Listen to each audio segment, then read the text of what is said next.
Welcome back to Arthritis Now. It's Arthritis Awareness Month, so don't forget to log on to curearthritis.org/takeaction to get your free Cure Arthritis bracelet to help us raise awareness. If you missed part 1 of our interview with Dr. Costenbader, you can check it out right here. If not, sit back and relax and let's jump right in.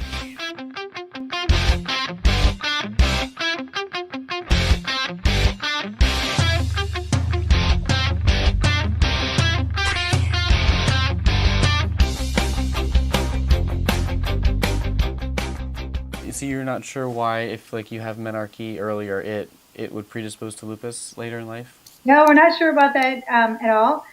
We have some recent research that is still hot off the press and now published about endometriosis.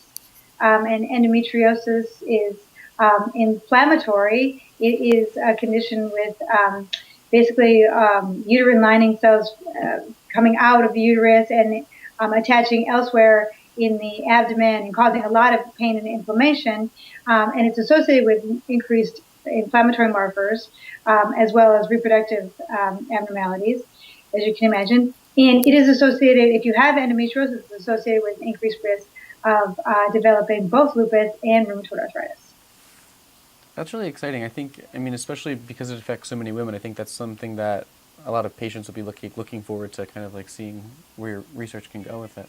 The picture is maybe coming into a little more focus, but there are all these different potential risk factors out there, and putting them together and try to make a story out of them so that we can understand the things that lead to increased risk, and eventually maybe we'll be able to target an intervention to prevent lupus or rheumatoid arthritis on people who have a lot of these risk factors. If we could identify people who are really at high risk. I think this might be something you're working on too,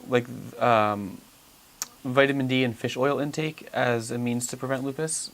How is your research coming along on that? So that's part of a big trial that's going on. It's called the VITAL trial here. It's based at the Brigham Women's Hospital, but it's going on nationwide. There are 25,000 adults enrolled. We're in year 3 of 5. It's a randomized trial.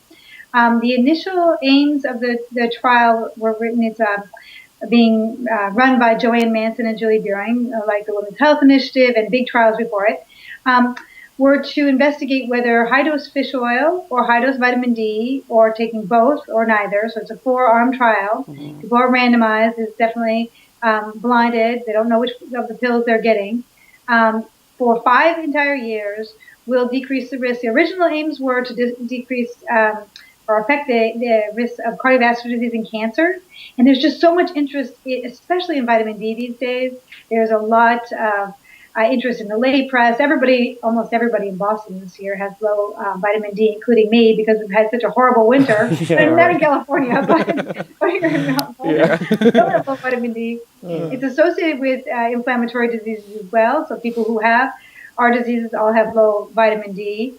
But we don't know whether, if we replete the vitamin D, if we have people taking supplements for about 5 years, will that make any difference on the rates of developing new rheumatoid arthritis in particular? We're looking at autoimmune diseases that happen in older adults, so lupus is really not as much in that group because it happens in younger women. Mm-hmm. But we'll be looking at rheumatoid arthritis, inflammatory bowel disease, polymyalgia rheumatica, psoriasis and psoriatic arthritis, and autoimmune thyroid disease. And so we'll know all the new cases that develop during the time, and we'll see whether taking supplements, which so many people do these days, it's a huge industry, the vitamin industry, whether it has any effect on these diseases. And so where do you see your research going in the next 5 or 10 years? Do you have any specific goals you'd like to meet, or? That's great. Right now I've got a lot of different projects going on. I've got a lot of different ideas. You do. The big picture long term is to really develop some prediction rules for who is at highest risk for developing these diseases based on their genetic background, their environmental exposures, figuring out which are and which aren't environmental exposures, targeting those populations. It's exciting that prevention trials are starting for rheumatoid arthritis. There's one going on in Colorado and one in Europe now, to give medications to people who seem to be at highest risk because they have early autoantibodies and maybe genetic profiles and are smokers or something like that. I think that that's down the road, and we will be able possibly to develop such prevention strategies. So it's a very rich field of study. But I think it has a huge potential for improving the lives of people who have these diseases, and maybe in future generations, fewer people will get these. Well, yeah, I think that's pretty much all that we had for you. Is there anything else that you would like to add? Thank you again Yeah. to the ENRF for their funding way back when, and I know they do great work, especially junior investigators. They're making the transition to independence. It's hard going.